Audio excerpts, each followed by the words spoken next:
M.A. Salmun dan Amir Sutarga menyatakan hasil penelitiannya bahwa Leuwi Sipatahunan itu berada pada alur Sungai Ciliwung yang dibendung di daerah Kedung Halang sampai ke belakang Pasar Gembrong di Sukasari. Leuwi atau Lubuk Sipatahunan itu biasa dipakai bermandi-mandi para putri penghuni istana. Logikanya, tentu letak istana tidak jauh dari Leuwi Sipatahunan itu. Bahkan kebun raya Bogor juga merupakan bagian dari Leuwi Sipatahunan. Sedangkan Tegal Awat-Awat dan Tegalega merupakan daerah di pinggir Parakan Baranang Siang yang tidak terendam oleh air. Menurut pantun Bogor, bekas Taman Sari Kerajaan Pajajaran yang bernama Mila Kencana itu mengarah pada lokasi bekas asrama Resimen Cakrabirawa atau Kesatriaan. Namun hal ini kurang ditunjang oleh sumber sejarah yang lebih tua, karena lokasi ini terlalu berdekatan dengan kota yang kondisi topografinya merupakan titik paling lemah untuk pertahanan kota Pakuan. Demikian pula dengan pendapat bahwa Leuwi Sipatahunan yang termasyhur dalam lakon-lakon lama itu terletak pada alur Ciliwung di dalam Kebun Raya Bogor. Namun hal ini kurang ditunjang oleh data kepurbakalaan dan sumber sejarah, karena mereka hanya berdasar anggapan saja. Padahal para peneliti Belanda, sebagaimana yang dinyatakan C.M. Pleite, bahwa kota Pakuan itu dikelilingi oleh benteng alam berupa tebing-tebing sungai yang terjal di ketiga sisinya. Hanya bagian tenggara batas kota tersebut saja yang berlahan datar. Pada bagian ini pula ditemukan sisa benteng kota yang paling besar. Penduduk Lawang Gintung yang diwawancarai oleh Pleite menyebut sisa benteng ini adalah Huta Mane. Tampaknya hampir semua peneliti jejak Pakuan Pajajaran berpedoman pada laporan Kapiten Winkler dalam hasil kunjungan tim ekspedisinya ke Batu Tulis tanggal 14 Juni tahun 1690 yang menyatakan adanya bekas paseban dengan 7 pohon beringin pada lokasi Gang Amil. Sebelum diperbaiki, Gang Amil ini memang bernuansa kuno dan pada pinggir-pinggirnya banyak ditemukan batu-batu bekas balai yang lama. Penelitian selanjutnya juga membuktikan bahwa benteng kota Pakuan meliputi daerah Lawang Saketeng, sejalan dengan pendapat peneliti Insinyur Pertanian H. Tendam pada tahun 1957 yang mencatat letak bekas Lawang Saketengnya Keraton Pajajaran itu berada di dekat Kampung Lawang Gintung, bekas asrama Jenny Angkatan Darat. Menurut peneliti Kulsma, Lawang Saketeng berarti pintu gerbang lipat yang dijaga dari dalam dan luarnya. Namun kampung Lawang Saketengnya tidak terletak tepat pada bekas lokasi gerbang Pakuan. Sedangkan benteng pada tempat ini terletak pada tepi Kampung Cincau yang menurun terjal ke ujung lembah Cipakan Cilan. Kemudian bersambung dengan tebing gang beton di sebelah bioskop Rangga Gading.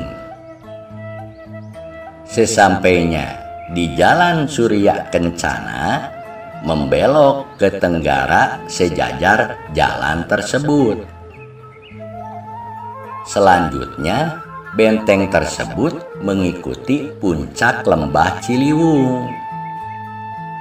Deretan kios dekat simpangan Jalan Siliwangi dan Jalan Batu Tulis juga didirikan pada bekas pondasi benteng.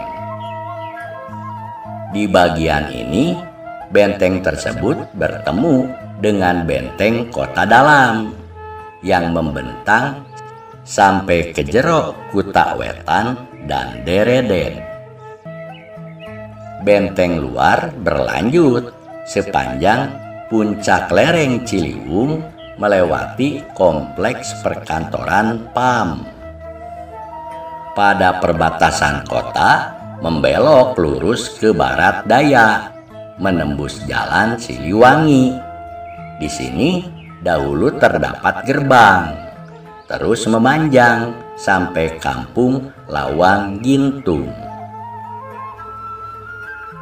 Di Kampung Lawang Gintung, benteng ini bersambung dengan benteng alam, yaitu puncak tebing Cipaku yang curam, sampai di lokasi stasiun kereta api Batu Tulis.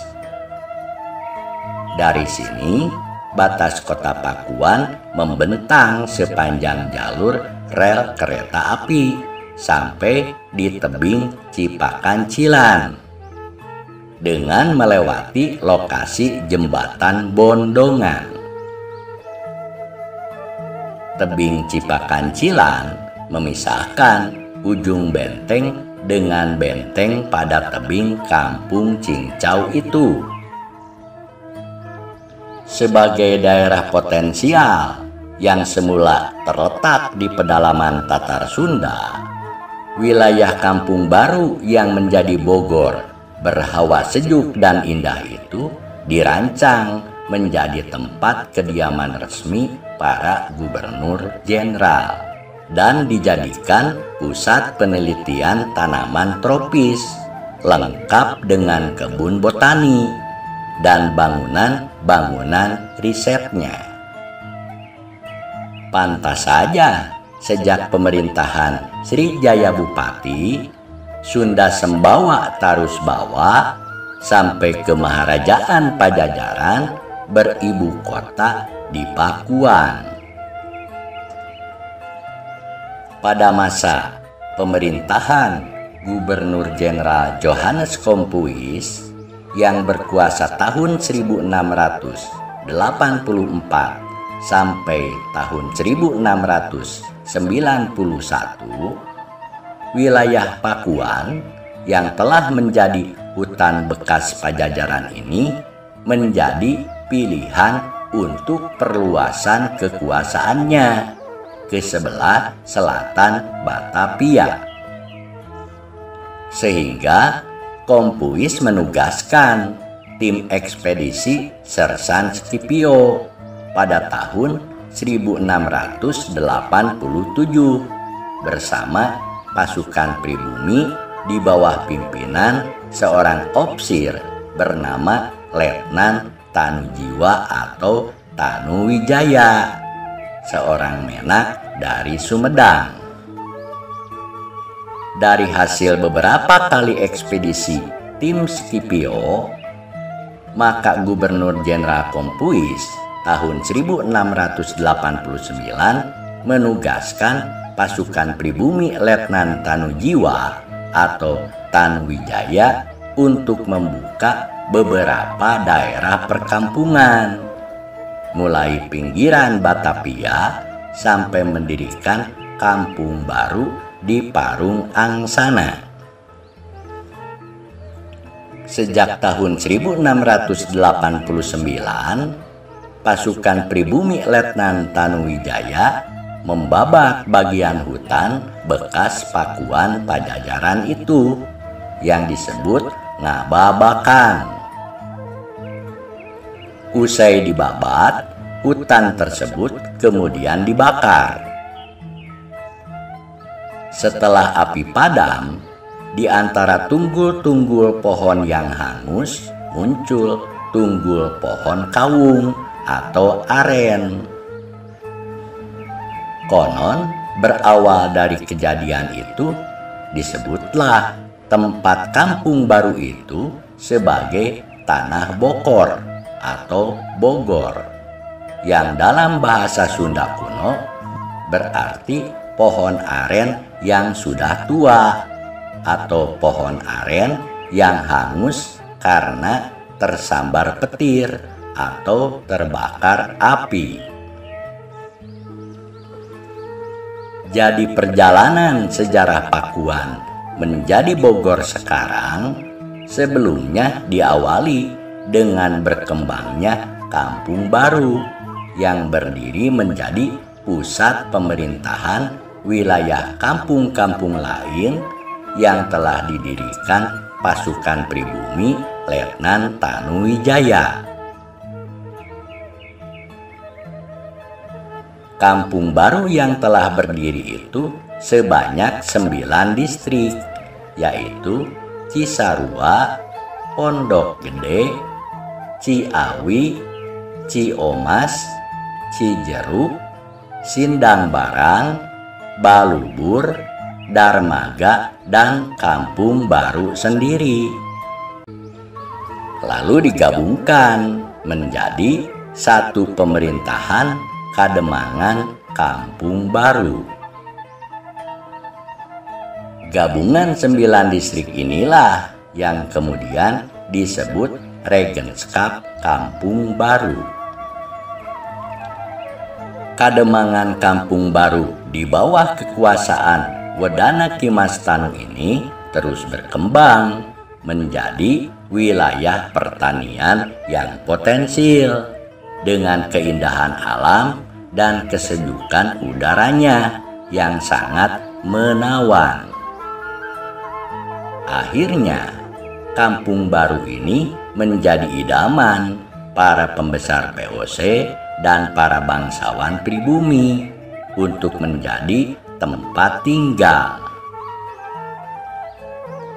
Sejak tahun 1744, Kampung Baru pun menjelma menjadi tempat wisata favorit para penggede Hindia Belanda yang bermukim di Batavia.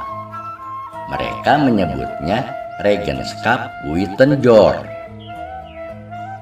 Sampai akhirnya Gubernur Jenderal Gustav Willem Baron van Inhofe mendirikan gedung untuk rumah peristirahatan di kampung baru ini. Menurut cerita yang beredar, Gubernur Jenderal Gustav Willem Baron van Inhofe dengan rombongannya sebenarnya sedang menuju puncak untuk mencari lokasi yang cocok untuk mendirikan rumah sakit militernya. Di tengah perjalanan, ia singgah di tempat yang sekarang menjadi Kota Bogor dan kemudian jatuh hati pada daerah Kampung Baru Parung Angsana ini. Menurut Gubernur Jenderal keturunan Jerman ini, tempat itu cocok karena letaknya tidak terlampau jauh dari Batavia. Sehingga ia langsung memerintahkan pembangunan gedung untuk tempat tinggal keluarga dan para stafnya. Sejak tahun 1745, Gubernur Jenderal Pan In Hop membangun gedung pesanggerahan yang diberi nama Buitenjor, artinya bebas masalah atau kesulitan. Ia sendiri yang membuat sketsa bangunannya dengan mencontoh arsitektur Blenheim Palace, yaitu kediaman Duke of Marlborough di dekat kota Oxford, Inggris.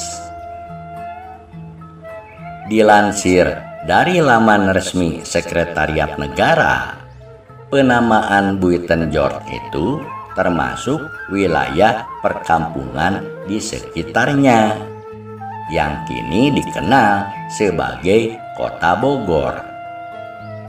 Konon, Gubernur Jenderal In Hop bersama stafnya ini apabila pergi dari Batavia ke Kampung Baru di Parung Angsana itu dengan mengendarai kereta bendi yang ditarik 2-4 ekor kuda.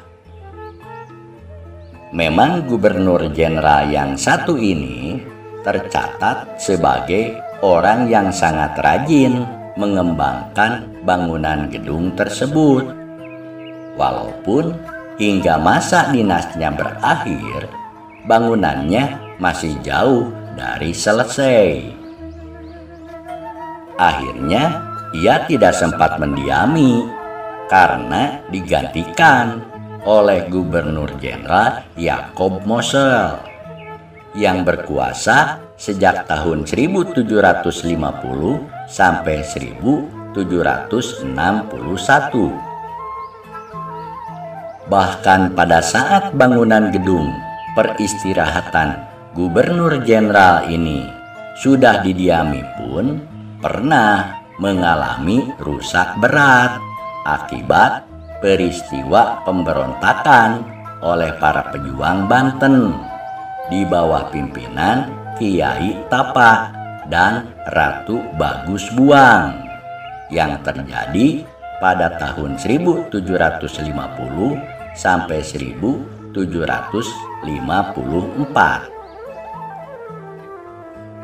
Pasukan Banten dengan gagah berani menyerang Kampung Baru sampai membakarnya.